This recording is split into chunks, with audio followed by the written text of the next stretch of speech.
Hello students, hope you will fine.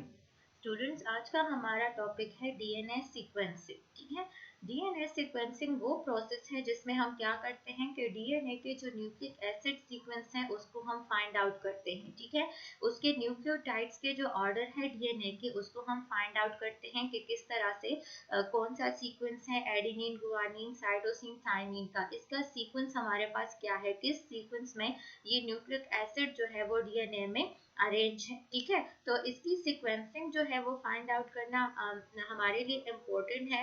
वो इस वजह से इम्पोर्टेंट है कि हम क्या करते हैं कि अगर हमारे पास डीएनए में कोई डिफेक्टिव जीन है तो उस डिफेक्टिव जीन को हम निकाल सकते हैं।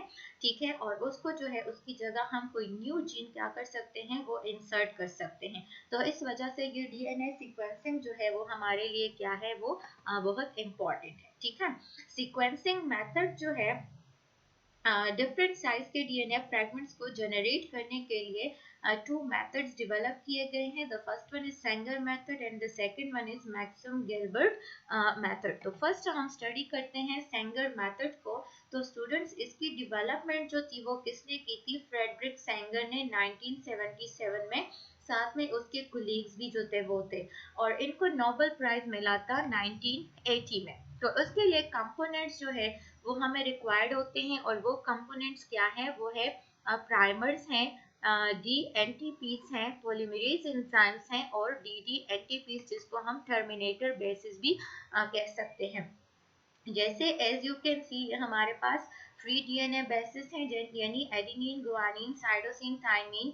डीएनए पॉलीमरेज हमें चाहिए, डीएनए प्राइमर जो है वो हमें चाहिए, और ये जो है डीडी एंटीपीज यानी टर्मिनेटर बेसिस जो है ये हमें रिक्वायर्ड होते हैं इनके कंपोनेंट्स में। तो स्टूडेंट्स, मैं आपको समझा देती हूँ कि जो टर्मिनेटर बेसिस हैं ये हमारे पास क्या होते हैं। तो आपको यहाँ पे डायग्राम में दिख रहा होगा कि हमारे पास एक जो है वो नॉर्मल डी एंटीपीज हैं, और दूसरे जो है वो डी डी एंटीपीज हैं। तो जो नॉर्मल डी एंटीपी है स्टूडेंट्स, पहले भी मैं आपको ये समझा चुकी हूँ कि इसके फर्स्ट कार्बन पे हमारे पास क्या अटैच होता है। इसके फर्स्ट कार्बन पे हमारे पास जो है वो नाइट्रोजीनियस बेस अटैच होता है, यानी एडेनिन, गुआनिन, साइटोसिन वो कुछ भी हो सकता है। इसके थर्ड कार्बन पे OH ग्रुप है, और इसके फिफ्थ कार्बन पे हमारे पास अटैच होता है फॉस्फेट। जबकि और यहाँ पे डीएनए की फॉर्मेशन इस तरह से होती है कि जो फिफ्थ कार्बन पे फॉस्फेट है, ठीक है, वो राइबोज शुगर के थर्ड कार्बन के OH ग्रुप के साथ क्या करता है, बॉन्ड बनाता है, और इस तरह से हमारे पास डीएनए की फॉर्मेशन जो है वो हो जाती है। लेकिन यहाँ पे जो डी डी एंटीपीज है उसमें आप देख सकते हैं कि कार्बन थर्ड पे हमारे पास सिर्फ H जो है वो प्रेजेंट है। तो यहाँ पे कार्बन नंबर 5 का फॉस्फेट कार्बन नंबर 3 के H के साथ बॉन्ड नहीं बना सकेगा, तो हमारे पास डीएनए की फॉर्मेशन जो है वो इसी जगह पे, इसी पॉइंट पे क्या हो जाती है, वो स्टॉप हो जाती है।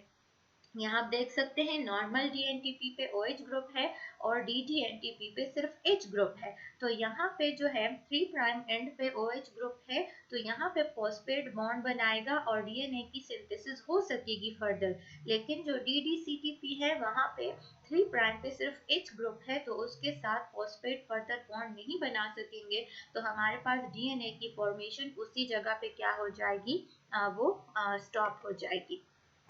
ठीक है, तो प्रोसीजर हमने स्टार्ट कर देना है कि हमने पहले क्या लेने हैं, 4 ट्यूब्स जो है वो इस तरह से लेने हैं, और उन 4 ट्यूब्स को हमने लेवल करना है, जैसे ट्यूब ए, ट्यूब टी, जी और सी। और इन चारों ट्यूब्स में हमने प्राइमर, डीएनए पॉलीमरेज और जो डीएनटीपीज हैं जैसे एडेनिन, गुआनिन, साइटोसिन, थाइमिन, ये चीजें हमने चारों ट्यूब्स में सेम डालनी है। लेकिन सिर्फ इसमें जो डी डी एंटीपी है वो हर एक ट्यूब में हमने अलग अलग से डाल देना है। जैसे ट्यूब ए में हमने डी डी एटीपी डाला है, सेकेंड ट्यूब में D D T T P, third में D D G T P, और लास्ट में हमने D D C T P जो है वो डाला हुआ है। ठीक है, यहाँ पे मैं आपको इस तरह से समझा देती हूँ, सही है। कि ये हमने क्या लिए हैं, ये 4 ट्यूब्स लिए हैं पीसीआर मशीन के। ठीक है, उसमें हमने डीएनए डाल दिया, कौन सा डीएनए, जिसकी हमने सीक्वेंसिंग जो है वो फाइंड आउट करनी है। उसमें हमने प्राइमर्स लेने हैं और प्राइमर हमने चारों ट्यूब्स में क्या करनी है, वो डाल देनी है। क्यों डालनी है? क्योंकि ये हमारे पास डीएनए की सिंथेसिस में क्या करेंगे, हेल्प करेंगे। ठीक है। सेकंड हम इसमें डालेंगे जो डीएनए पॉलीमरेज एंजाइम है, ठीक है, वो हम लेंगे और चारों ट्यूब्स में वो भी डालेंगे, क्योंकि ये भी हमारे पास जो डीएनए स्ट्रैंड है उसकी सिंथेसिस करेगा। और थर्ड वन हम डीएनटीपी डालेंगे, जैसे एडेनिन, गुआनिन, साइटोसिन, ये हम लेंगे क्योंकि ये भी हमें डीएनए की सिंथेसिस के लिए रिक्वायर्ड होते हैं, तो ये भी हम इन चारों ट्यूब्स में डालेंगे। फिर हम डीएनटीपी लेंगे और उसको क्या करेंगे, उसको इस तरह से कलर करेंगे, डाई करेंगे, ठीक है। और हर एक ट्यूब में हमने डीडीएनटीपी जो है वो अलग अलग से डाल देना है, ठीक है, जैसे आप यहाँ पे देख सकते हैं। सही है।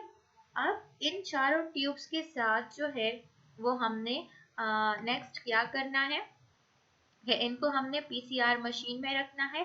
तो पीसीआर मशीन में क्या होगा कि सेम वही फर्स्ट वन प्रोसेस होगी, जैसे डीनेचरेशन होगी और जो डीएनए हमने इन ट्यूब्स में डाला हुआ है वो हीटिंग 95 डिग्री पे वो क्या हो जाती है, वो डीनेचर हो जाती है और सिंगल स्ट्रैंड बन जाती है। नेक्स्ट इसमें क्या होगा कि वो जो सिंगल स्ट्रैंडेड डीएनए है उसके साथ प्राइमर्स क्या करेंगे, वो आकर इसे बाइंड होंगे, टेम्परेचर थोड़ा सा स्लो होगा वहां पे, यानी 50 डिग्री तक हो जाएगा। थर्ड वन प्रोसेस होगी एक्सटेंशन, ठीक है, और एक्सटेंशन में जो है वो डीएनए पॉलीमरेज एंजाइम आकर न्यू स्ट्रैंड बनाएंगे डीएनए के, लेकिन ये जो है ये कंप्लीटली नहीं बन सकते क्योंकि इसमें डी एटीपीज हैं, ठीक है, तो वो क्या होंगे, वो उसी जगह पर स्टॉप हो जाएंगी उसकी सिंथेसिस जहाँ पे डी एंटीपीज जो है वो आकर बाइंड होंगी। और वो क्यों? क्योंकि उसके साथ दूसरे न्यूक्लियोटाइड्स जो है वो बॉन्ड नहीं बना सकते क्योंकि उसके साथ ऑक्सीजन जो है वो प्रेजेंट नहीं होता। सही है। तो हमारे पास डीएनए की फॉर्मेशन होगी पीसीआर में, लेकिन वो डिफरेंट साइज के डीएनए फ्रेगमेंट्स जो है वो हमारे पास क्या होंगे, वो बनेंगे। तो जो 4 ट्यूब्स हमने पीसीआर में रखे हुए थे वो आप देख सकते हैं, ठीक है, उसमें हमारे पास डीएनए की कॉपीज जो है वो बन रही है, लेकिन वो डिफरेंट साइज की बन रही है हर एक ट्यूब में। क्यों? क्योंकि उसमें हमने डी एंटीपीज जो है वो डाली हुई है। तो जिसमें जो डी एंटीपीज होगा यानी जी होगा, सी होगा, ए होगा, तो उसी पॉइंट पे अगर वो आके डीएनए के साथ बाइंड कर जाता है तो वहीं पे जो है वो उस स्ट्रैंड की फॉर्मेशन हमारे पास क्या हो जाएगी, वो स्टॉप हो जाएगी। अब हम नेक्स्ट प्रोसेस पे आएंगे कि जेल इलेक्ट्रोफोरेसिस करेंगे, ठीक है, लेकिन पहले समझते हैं कि जेल इलेक्ट्रोफोरेसिस क्या है। तो ये वो टेक्निक है जिसके थ्रू हम क्या करते हैं कि जो मॉलिक्यूल्स हैं जैसे प्रोटीन्स हैं, डीएनए है, आरएनए है, इनको इनके साइज के बेस पे हम क्या करते हैं, सेपरेट करते हैं, ठीक है, जो फ्रेगमेंट्स हमारे पास बने हुए हैं। अब इसको हम जेल इलेक्ट्रोफोरेसिस क्यों कहते हैं, वो इस वजह से कि इसमें हम जेल यूज करते हैं। जेल के थ्रू जो है वो हम जो मॉलिक्यूल्स हैं डीएनए, आरएनए या प्रोटीन, उनको हम साइज के बेस पे सेपरेट करते हैं, ठीक है, और यहाँ पे जो है हम इलेक्ट्रिक करंट इससे पास करते हैं, तो इस वजह से जो है वो हम डिफरेंट साइज के जो मॉलिक्यूल्स हैं वो हम सेपरेट कर सकते हैं। तो इस वजह से हम इसको कहते हैं जेल इलेक्ट्रोफोरेसिस। तो हम 2 टाइप्स के जेल्स यूज करते हैं, agarose gel and polyacrylamide gel हम यूज करते हैं। एगरोस जेल जो है वो लार्ज मॉलिक्यूल जैसे डीएनए और आरएनए है उनके लिए यूज किया जाता है, जबकि पॉलीएक्रिलामाइड जेल जो है वो स्मॉल साइज डीएनए या प्रोटीन्स के लिए हम क्या करते हैं, वो यूज करते हैं। तो स्टूडेंट्स जब हम जेल इलेक्ट्रोफोरेसिस करते हैं तो उसके लिए तो एक हमें सैंपल चाहिए होता है, जैसे आपने अभी किया कि पीसीआर के थ्रू हमने जो डीएनए है उसकी बहुत सारी कॉपीज बनाई, डिफरेंट साइज के जो हमने डीएनए फ्रेगमेंट्स हैं वो बना लिए, ठीक है, और दूसरा हमें चाहिए होता है एगरोस जेल, ठीक है, लेकिन एगरोस जेल हमने क्या करना है, उसको प्रिपेयर करना है। तो एगरोस पाउडर फॉर्म में मार्केट में मिलता है, उसको हम पहले लेते हैं, उसको वे करते हैं और वे करने के बाद हम उसको डालते हैं किस चीज में, बफर सोल्यूशन में। अब एगारोस जेल जो है उसको हमने क्या करना है कि हीट अप करना है, ठीक है। और उसके बाद इतना हमने उसको हीट कर देना है ताकि वो ट्रांसपेरेंट जेल जो है वो हमारे पास बन जाए। फिर हमने उसको 50 डिग्री तक कूल करना है। अब हमने क्या करना है कि इसको जो है वो हमने डाल देना है किसमें, ये एक हमारे पास इलेक्ट्रोफोरेसिस यूनिट की एक कास्टिंग ट्रे होती है, इसमें हमने ये जेल जो है वो क्या करना है वो डाल देना है, ठीक है। और डालने से पहले हम उसमें क्या करते हैं, ये कॉम जो है वो हम उसमें लगा देते हैं, ठीक है। और उसमें जो जेल है वो हम डाल देते हैं। अब जेल जो है जब वो कूल हो जाती है, सॉलिड फॉर्म बन जाती है, तो हमने क्या करना है कि ये कॉम जो है वो वहां से रिमूव करना है, और रिमूव करना है ताकि वहां पे हमारे पास जो वेल्स हैं वो बन जाए, ठीक है। तो ये वेल्स यानी होल्स की फॉर्मेशन के लिए हम क्या करते हैं कि ये कॉम जो है वो हम वहां पे लगाते हैं, ठीक है। और इसको जो है ये जो ट्रे है इसको हमने फिर क्या करना है कि इसको इलेक्ट्रोफोरेसिस यूनिट में रखना है और उसको वोल्टेज मीटर के साथ कनेक्ट करना है। लेकिन ये आपने माइंड में रखना है कि ये जो हमारे पास वेल्स हैं, ठीक है, ये किस साइड पे होने चाहिए। ये जो नेगेटिव वाला साइड होता है उस पे हमने कॉम जो है वो जो बेल्स हैं वो बनाने हैं। वो क्यों, वो इस वजह से क्योंकि इस वेल में हमने क्या करना है, अपने सैंपल को लोड कर देना है। सैंपल हमारा क्या है, वो जो डिफरेंट साइज के डीएनए फ्रेगमेंट्स है उसको हमने इसमें लोड कर देना है। जब हम यहाँ से करंट पास करेंगे तो डीएनए पे हमारे पास नेगेटिव चार्ज होता है उसके फॉस्फेट पे, और ये वेल्स भी हमने नेगेटिव साइड पे बनाई हुई है। तो ये क्या करेंगी कि डीएनए जो है इस नेगेटिव साइड से मूव करेंगी किस साइड पे, पॉजिटिव साइड पे। तो इस वजह से ये वेल्स जो है ये नेगेटिव साइड पे होने चाहिए। इसमें हम डालेंगे बफर सोल्यूशन जो है वो हम डालेंगे, ठीक है। बफर सोल्यूशन हम क्यों डालेंगे, वो इस वजह से डालेंगे ताकि यहाँ पे जो है इसकी जो कौन सा बफर सोल्यूशन हम डालेंगे, ट्रिस बोरेट EDTA और tris acetate EDTA buffer solution हम यहाँ पे यूज करेंगे, ताकि यहाँ पे जो है इसकी जो मूवमेंट है वो भी आसानी से हो सके, और यहाँ पे करंट जो है, इलेक्ट्रिक फील्ड जो है वो यहाँ पे प्रोड्यूस हो सके। और यहाँ पे सेकंड हम ग्लिसरीन भी जो है वो हम इस वेल्व में डालते हैं ताकि जो डीएनए है वो लाइट वेट होने की वजह से वो वेल्व से बाहर ना निकल सके। तो यहाँ पे हम ग्लिसरीन जो है वो भी वेल्व्स में डालते हैं। क्लियर है। अब हमने क्या करना है कि इन वेल्स में अपना जो सैंपल है यानी जो डिफरेंट डीएनए फ्रैगमेंट्स है वो हमने क्या करने हैं, इस वेल में हमने लोड कर देने हैं, सही है। मैं इस तरह से आपको यहाँ से समझा देती हूँ कि जो आपने 4 ट्यूब्स लिए थे स्टूडेंट्स, ठीक है, जिसमें आपने प्राइमर्स, डीएनए पॉलीमरेज एंजाइम्स, डीएनटीपीस और डीडीएनटीपीस लिए थे, उसको आपने पीसीआर में रखा। पीसीआर में उसकी डिफरेंट साइज के डीएनए फ्रेगमेंट्स जो थे वो क्या हो गए हैं, वो प्रोड्यूस हो गए हैं, ठीक है। अब हमने क्या करना है, यहाँ पे आप देख सकते हैं कि ये जो डिफरेंट ट्यूब्स थे जिसमें हमारे पास जो डिफरेंट फ्रेगमेंट्स डीएनए के बन गए हैं उसको हमने अब लोड करना है उन वेल्स में जो हमने क्या किए थे, जो हमने प्रिपेयर कर दिए थे, यानी जेल इलेक्ट्रोपोरेसिस करनी है हमने यहाँ पे, ठीक है। और ये हमने जो है वो करंट पास कर दिया। तो डीएनए जो है वो नेगेटिव साइड से पॉजिटिव साइड में क्या करेंगे, उस जेल में जो है वो फ्लो करेंगे, ठीक है। जैसे मैंने आपसे कहा कि डीएनए पे नेगेटिव चार्ज होता है बिकॉज ऑफ द फॉस्फेट, तो वो नेगेटिव साइड से मूव करेंगे किसकी तरफ, पॉजिटिव साइड की तरफ मूव करेंगे। सेकेंड पॉइंट ये है स्टूडेंट्स के जो स्मॉल साइज डीएनए के फ्रेगमेंट्स होते हैं वो फास्टली मूव करते हैं, और जो लार्ज साइज के डीएनए फ्रेगमेंट्स होते हैं वो स्लोली से जो है वो क्या करते हैं, मूवमेंट करते हैं। तो जब हम इसकी रनिंग जो है, जब इसकी मूवमेंट कंप्लीट हो जाती है तो फिर हमने क्या करना है कि इसको जो है हमने विजुअलाइज करना है। लेकिन विजुअलाइजेशन हमने क्या करनी है कि रिएक्शन से पहले हमने प्राइमर्स को लेबल करना है या उसमें से एक डीएटीपी को लेबल करना है, ठीक है, किसके साथ, रेडियो एक्टिव फॉस्फोरस के साथ हमने इसको लेबल करना है ताकि हमारे लिए फर्दर प्रोसेस जो है वो क्या हो, वो आसानी से हो सके, ठीक है। लेबलिंग हमने की हुई है, तो ये जब मूवमेंट कर देते हैं, इसकी मूवमेंट जब कंप्लीट हो जाती है, ठीक है, तो हम क्या करेंगे कि इस तरह से इसके ऊपर एक्स-रे फिल्म जो है वो रख लेंगे। ओवरनाइट के लिए हम इसको एक्सपोज कर देंगे, ठीक है। फिर हमने उस एक्स-रे जो है उसको लेना है और उसमें हमने विजुअलाइज करना है कि हमारे पास किस तरह से डीएनए के फ्रैगमेंट्स जो है अब वो किस तरह से हैं और उसकी सीक्वेंसिंग जो है वो क्या है। यहाँ पे आप देख सकते हैं कि हमने एक एडीपी डीएनटीपी को जो था वो क्या किया था, लेबल किया था, ठीक है। तो ये डिफरेंट साइज के फ्रैगमेंट्स जो है वो इस तरह से हमें एक्सरे पे दिखाई देंगे, ठीक है। और लास्ट लास्ट जो उसकी न्यूक्लियोटाइड्स हैं वो उससे हम क्या कर सकते हैं, इसकी जो सीक्वेंस है वो फाइंड आउट कर सकते हैं कि इस डीएनए की सीक्वेंस जो है वो किस तरह से है, ठीक है।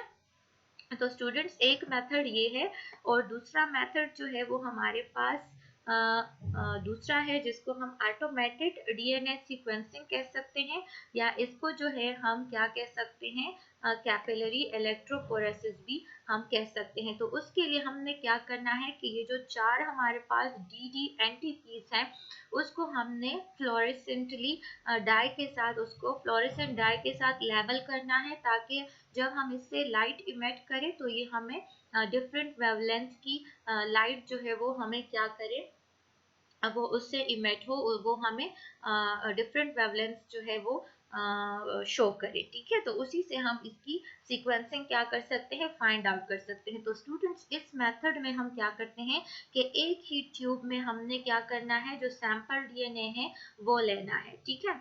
और बाकी प्राइमर्स और डीएनए पॉलीमरेज एंजाइम और डीएनटीपीस और डी एनटीपीस वो सारी हमने उसमें डालनी है, उसको पीसीआर मशीन में रखना है, ठीक है। तो उसी में पीसीआर के थ्रू यहाँ पे जो है इसकी डीएनए की कॉपीज बनेंगी, लेकिन सेम डिफरेंट साइज की डीएनए की कॉपीज बनेंगी। क्यों?